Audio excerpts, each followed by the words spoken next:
Ano ang kahalagahan ng pagpasok ng ating Panginoong Jesucristo sa Jerusalem patungo sa templo? Pag-usapan po natin 'yan sa devotion natin na ito.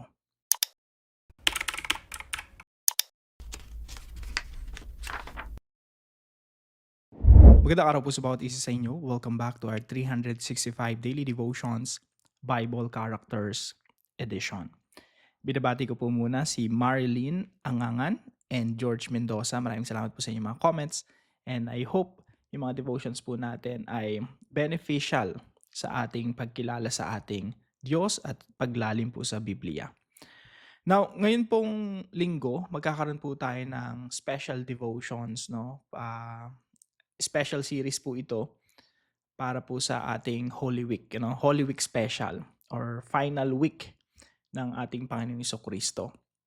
So para po sa devotion natin na ito, pag-uusapan po natin yung triumphal entry, yung pagpasok ng ating Panginoong Jesucristo sa Jerusalem.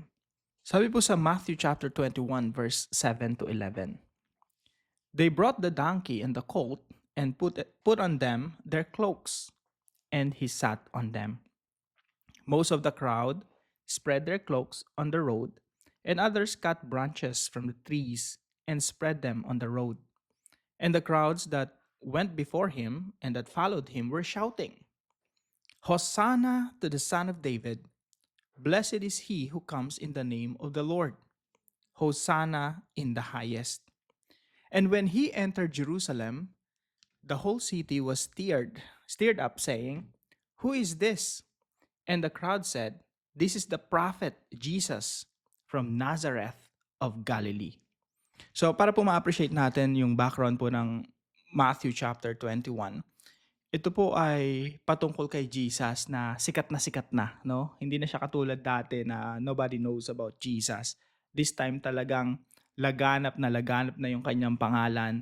Mayroon na siyang celebrity status. Everybody knows him na, miracle worker.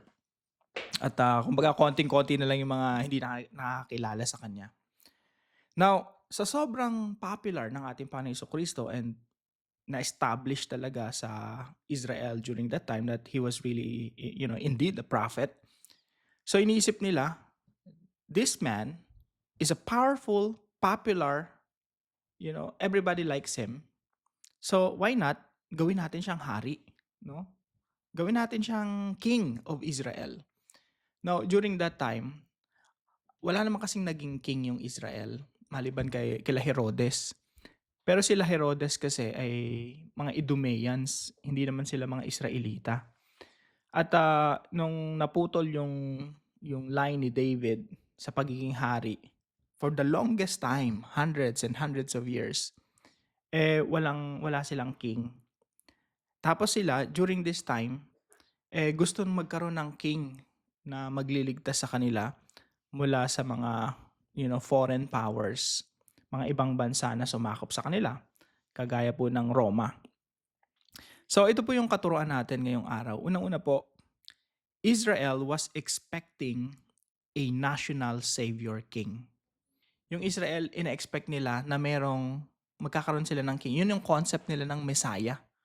Na darating yung king, tapos yung Messiah na yun yung magliligtas sa kanila. Now, bigyan ko po ng konting background, no? Balik tayo rito. Ito yung favorite ko, mga mapa-mapa. Bisita muna tayo sa Israel. Ayan. Now, ito po yung Israel. Dito po lumakad ang ating Panginoon Jesucristo. Dito siya nagministeryo, dito siya nabuhay sa kanyang kapanahunan.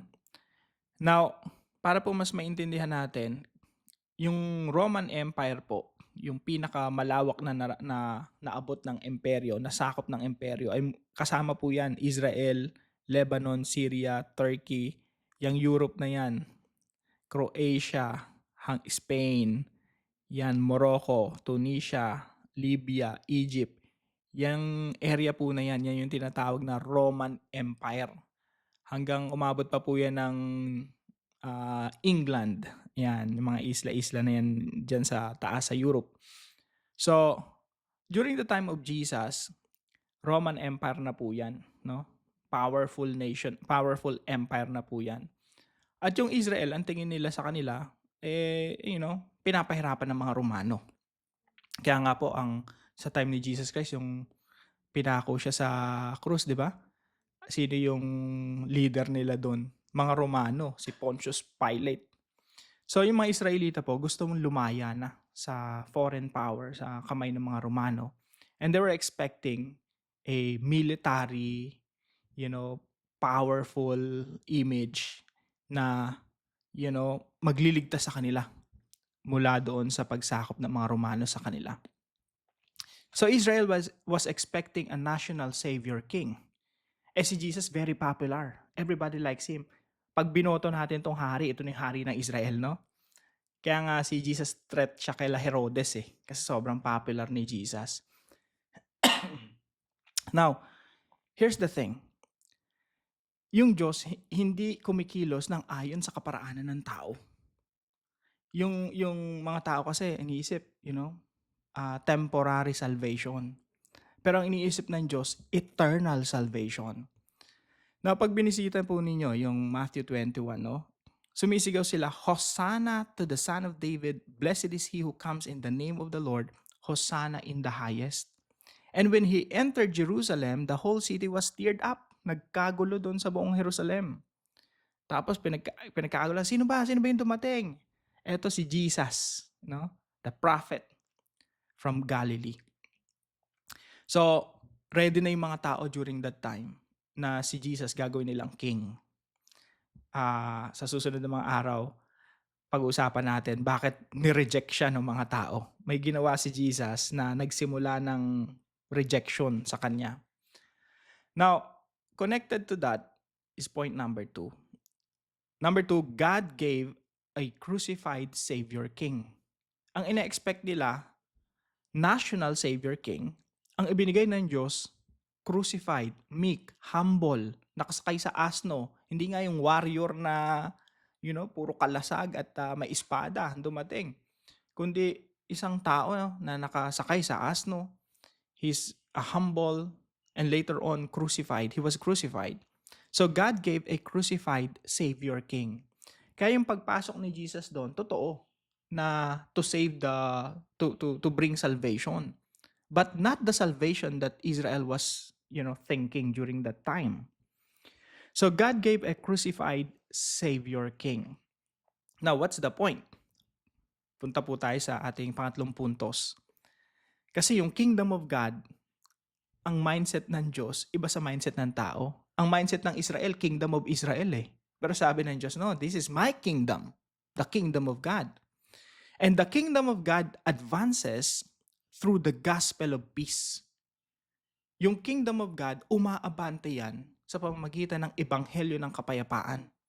Hindi yan sa pamamagitan ng tabak, hindi yan sa pamamagitan ng gera, hindi yan sa pamamagitan ng pagre-rebelde o rebellion o revolution. The kingdom of God advances through the gospel of peace.